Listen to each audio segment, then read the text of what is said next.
simple meal of soup and bread with a bowl to remember. The family of murdered NIU student Stephen Agee finally gets peace. And call it a community garden. We'll talk with the man behind it. NTC News Tonight starts now. You're watching NTC News, DeKalb County's only television news source, on the campus of Northern Illinois University and from the Northern Television Center. This is NTC News Tonight. Handmade bowls and a simple meal to fund hunger fighting efforts. Good evening, I'm Ericka Exton. Thanks for joining us. And I'm Emilee Fannon. An Empty Bowls event is held every year to raise funds for groups like the new Husky Student Food Pantry and Hope Haven. During the event, guests were invited to a simple meal of soup and bread, and in exchange for cash donations, guests are asked to keep the bowl as a reminder of all the empty bowls in the world. Students from the NIU Ceramics Club worked for several weeks to make the handcrafted bowls for the event. Each bowl takes anywhere from 15 to 30 minutes to craft. A total of 87 bowls were made. The event raised over $2,000 last year that helped feed hundreds of people in the community.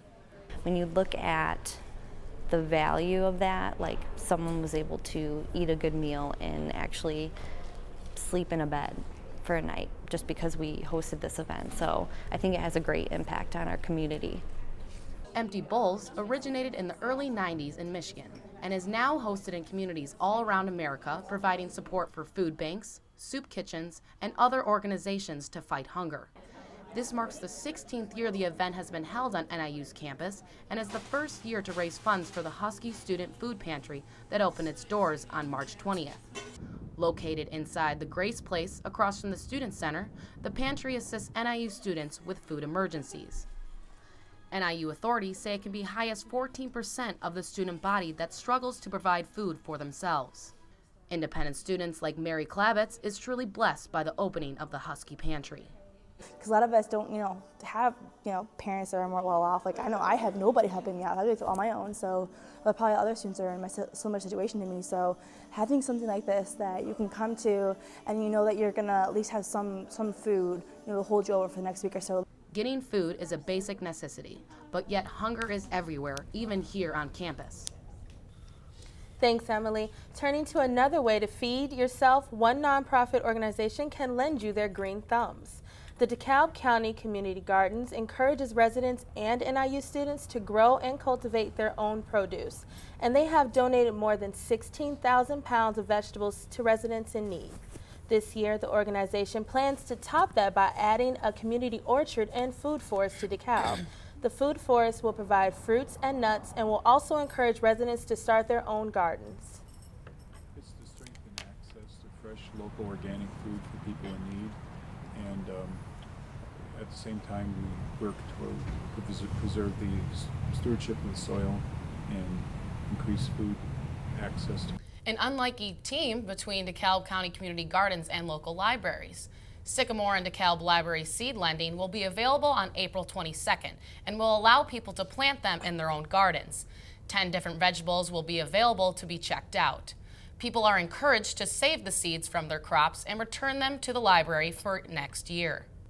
Even with the sense of community and food, be careful the next time you buy cheese. Health officials in Illinois have reported 100 cases of Salmonella found in cheese believed to be linked to illegally manufactured. DeKalb County has no reports of sickness. The manufacturer of the cheese hasn't yet been determined. Moving to better shopping choices, DeKalb will be offered a new near future. 2 stores will be open in Sycamore Road in downtown DeKalb.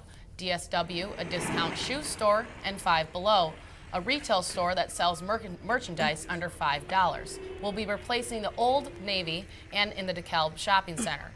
An accessory boutique called Glitter will be opening downtown DeKalb, and a restaurant called Wing Shop will be open near the Starbucks on Lincoln Highway.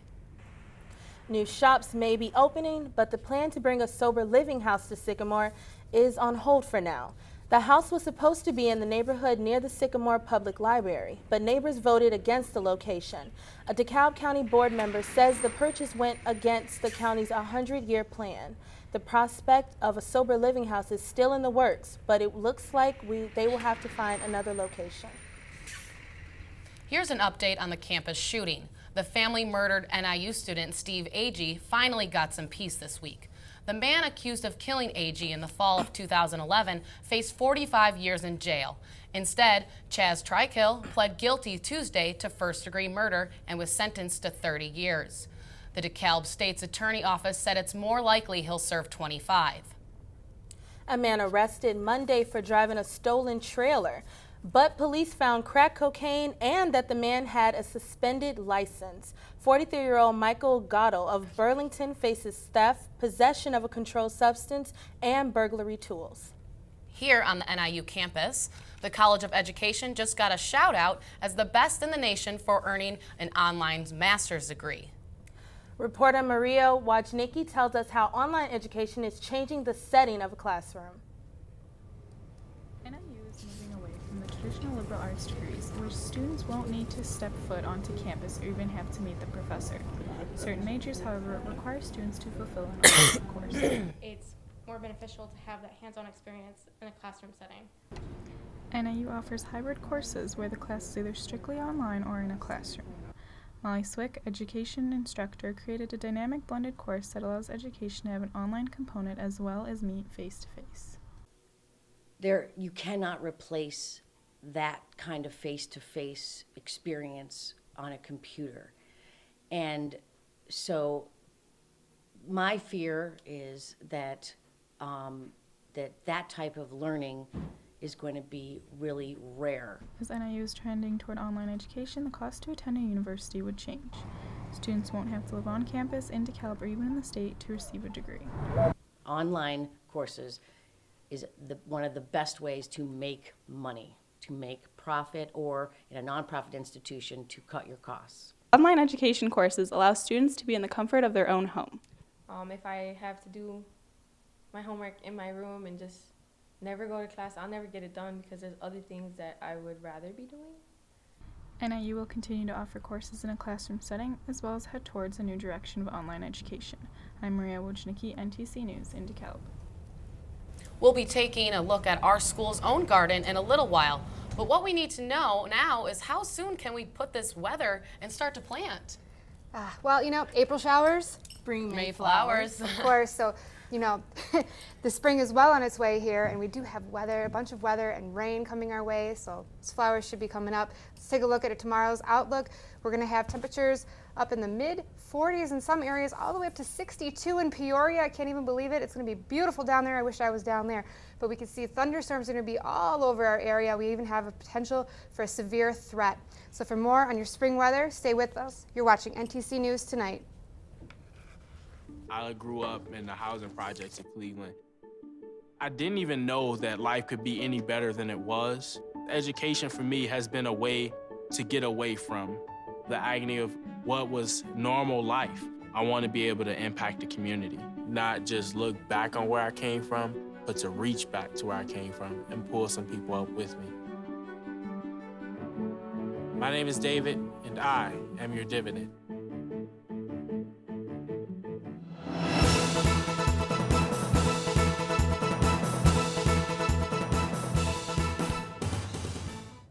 Welcome back, everyone. Today was absolutely beautiful outside. The first part of the day we saw sunny skies, warm temperatures. We saw a high of 50 degrees today. That is nowhere near a record of 83, but soon, hopefully soon, we'll get there because we are well into spring. Look at this. This is how I consider spring officially. My first spring bug on the windshield on my way in today. That to me means spring is here. Now, along with spring and bugs and all of that, here comes the rain and the gardening and everything else we got going on. This is why we get it. We have this warm, moist tropical air from the Gulf pushing its way up into the Midwest. We have this dry air that pushes over this dry line, causes lift, causing all these thunderstorms to form along go over the area of moist air, suck it up, and that's how you get severe storms. And that's what's happening currently right now over us, actually. We have this storm system popping up over central southern Illinois. You can see these red areas right here, high cloud tops, and what that means when we take a closer look is actually hail reports. St. Louis is getting hit with hail earlier, and the strong cells are pushing towards Cincinnati, Indianapolis, and those are going to also create hail, severe storms, and all of that. And the reason why I'm talking about this is this whole area today and into tonight is under a severe risk. We have a chance for large hail, possible tornadoes. Yes, already possible tornadoes. We are in spring, and damaging winds. Now, the reason why I'm bringing all of this up is because tomorrow it's pushing it closer to us. It's going to be on our back doorstep. Here we go. We have moderate, high risk over here in Missouri, Arkansas. As it goes out this way, we have a little bit moderate into central Illinois. And up by us, we're going to be in a general risk, but we do have to keep an eye out for this. It's damaging winds, possible tornadoes, and hail. So it is spring, and we have to have a plan for this because this red area right here is just basically what this is. This is a supercell that just spins up, sucks that moisture, drops those tornadoes, hail, all of that. You need to have a plan. So definitely lower doors, inside, all of that. Basements, you don't want to be driving when all this happens. So just have a plan because you never know. We are in that season. Now tonight, we have the rain into our area, breezy. It's going to be a low of 35 degrees. It's going to be with 20-mile-per-hour gusts, so it's going to feel a lot colder than that. As we move into tomorrow, the rain is going to continue with thunderstorms possible as that red risk area pushes over us. We're going to see a high of 45 degrees. Gusts are going to continue to remain pretty high up there. Tomorrow night, rain. Thunderstorms continue here. We're in spring. What else can I say, right? Low of 39 degrees, gusts up there again. Now on to my 5-day forecast. Here's that severe system with possibility of severe storms pushing over us. That'll be Thursday night into Friday. If this system continues on Friday night, we do have a chance for some snow as the temperatures are going to dip down to 29 degrees. So it'll just be a few flakes, nothing accumulating, no worries. But look at this. Here we go into our weekend. Saturday, Sunday, 48, 55, sunny skies, beautiful weather. Enjoy your spring. Get out there, maybe do some gardening. Here we go into Monday. The rain comes back, possibly into Monday night into Tuesday. And that's it for weather. Definitely enjoy your spring, and let's send it back to the desk. While we have been seeing more spring-like weather, and we've been talking about the DeKalb County Community Gardens, NIU has approved its own communiversity gardens. With us is the man who shepherds the project, Jacob Lawrence. Thank you for taking the time to come with us, Jake. How are you? I'm very, very good. Thank you so much for having me. No problem. What is exactly what is a communiversity garden? Yeah, a communiversity is kind of a weird word, right? But it's where we're going to be taking the community, right, DeKalb, with the university, NIU, and we're going to combine them to make positive, collaborative projects in order to benefit both DeKalb and the university. Okay, what is the stage in the project is in now? Yeah, well, we just got approval for 10,000 square feet right behind Anderson Hall. And we want to break ground next month, hopefully by May 1st. And we're in like the fundraising process right now. How will this garden bring students and the community together? Yeah, well, it's going to be one space where NIU students can come together with your community members, and they can come together in one space and garden and be with each other and kind of bridge the gap between NIU and the community.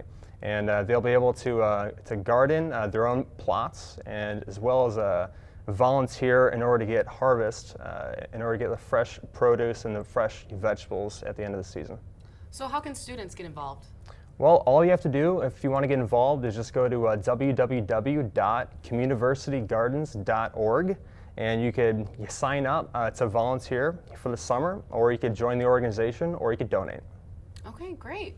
Sounds like fun. Thanks so much. Thank you, Jake, for taking the time to come in and tell us a little bit about that. Thank you, appreciate it. No problem. Good luck this growing season. Appreciate it.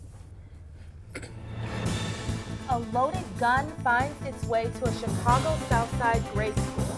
And tax increases and reduction in pensions may be coming to the city of Chicago. These are today's state lines. Chicago could be the first of many cities looking for the help of state lawmakers on the issue of pensions. Robert Rahm Emanuel is pushing for $50 million, a year increased property tax, and a cut in the retirement benefits for city workers. The General Assembly has to approve any changes to pension benefits. A Chicago boy is being held on $50,000 bond for bringing a gun into a Southside elementary school. The school's principal learned 2 students were taking pictures with the weapon in a bathroom. Authorities say they found a .38 caliber revolver with 3 live rounds in Leon Bell's backpack. Over 300 people who applied for the state gun permit will be required to take the concealed carry training again. That is because the state has disqualified a Bolingbrook firearms instructor. He did not follow the state law by giving part of the course online. State police have so far kicked 13 instructors out of the program. O'Hare Airport is preparing to unveil a $26 million overhaul of retail and dining options. The city is teaming up with Westfield Shopping Centers for the Terminal 5 upgrade. The new offerings will include a restaurant overseen by Chef Rick Bayless. The death count continues to rise in Washington state landslide. And a powerful earthquake rocks the coast of Chile. Here's what's happening in today's World Watch. The painstaking process of looking for bodies in the debris from the Washington state landslide carries on. The debris field covers 300 acres of land. About 600 people, many of them volunteers, are involved in the search. The death toll is now at 28. 20 people are still missing. Officials say at least 5 people are dead after an 8.2 earthquake off the coast of Chile. 3 of those people were crushed. 2 suffered heart attacks during the shaking. Residents fled the coast when they learned the earthquake triggered a tsunami. The earthquake triggered small landslides and cut off phones and electricity. The president of Chile declared disaster areas in 3 northern provinces. Congress questioned the head of General Motors about a botched ignition switch recall linked to 13 deaths. CEO Mary Barra appeared before the House Energy and Commerce Committee yesterday. Lawmakers want to know why GM waited until February to order a recall when the problem was first discovered 10 years ago. The Senate will continue questioning Barra today. Thank you, Mr. Chairman and committee members. From GM to Chrysler, they're recalling nearly 870,000 SVUs to be installed as shield protection brake boosters from the water course-in. Jeep Grand Cherokee and Dodge Durango SUVs from the past 4 models will be inspected and will have the boosters replaced when necessary. Chrysler says joints in the brake boosters can corrode, making the vehicle's brakes more difficult to use. And that's today's World Watch.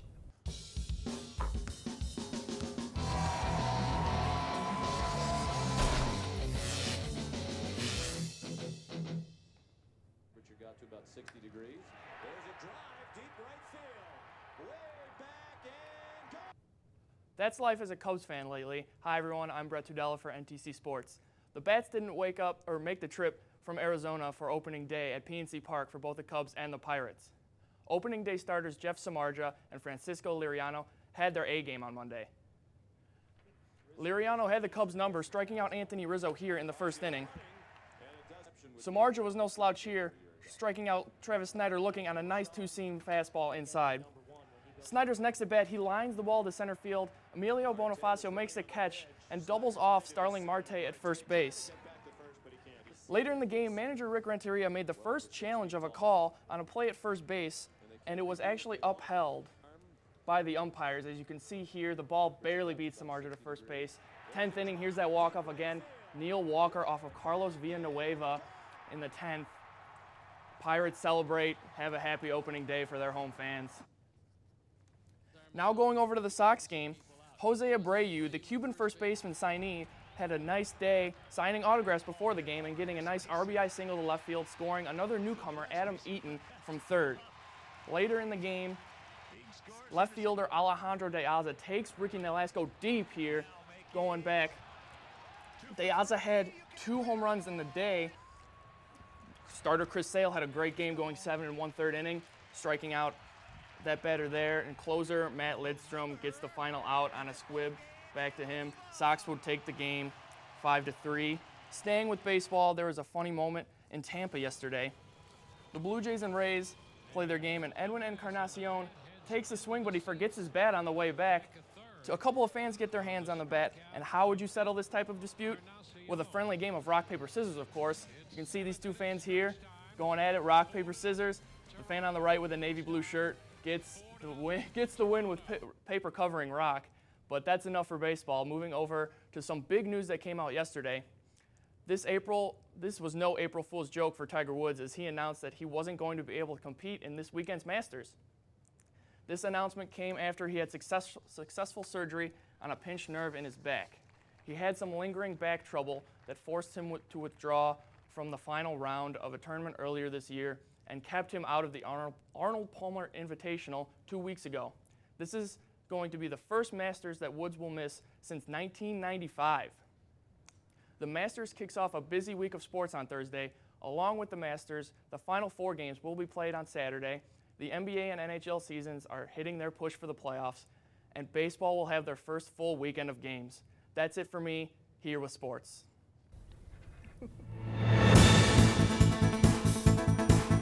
Coming up, can you imagine falling off your boat and being lost in the Pacific Ocean? Man, this man can. We will explain.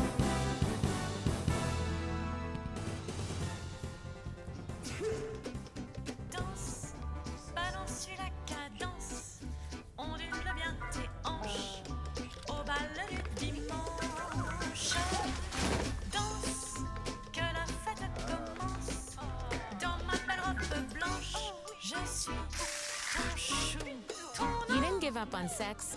Don't give up on birth control either. There are more methods than you think. Find yours at bedsider.org. For many of us, one of our biggest fears is drowning. Well, that must have been going through the mind of the man when he went overboard during a yacht race in the Pacific Ocean. It happened Monday in the middle of the Pacific Ocean during the Clipper Round the World Yacht Race. An amateur sailor on the boat from the UK was swept overboard in rough seas. Fortunately, the 46-year-old Andrew Taylor was wearing a life jacket and a dry suit. But it took crew members more than an hour and a half to find him and get him back safely on board. I mean, wow, I would be pretty scared if I was alone that long in the waters. An hour and a half. Luckily, the man was saved. That's a good thing. Yes. For NTC News Tonight, it's produced and directed by students here at Northern Illinois University. We want to thank you for joining us and have a great night. We want to thank all of you for being with us. Enjoy the rest of your evening. We'll be back the same time Monday. Goodbye, everyone.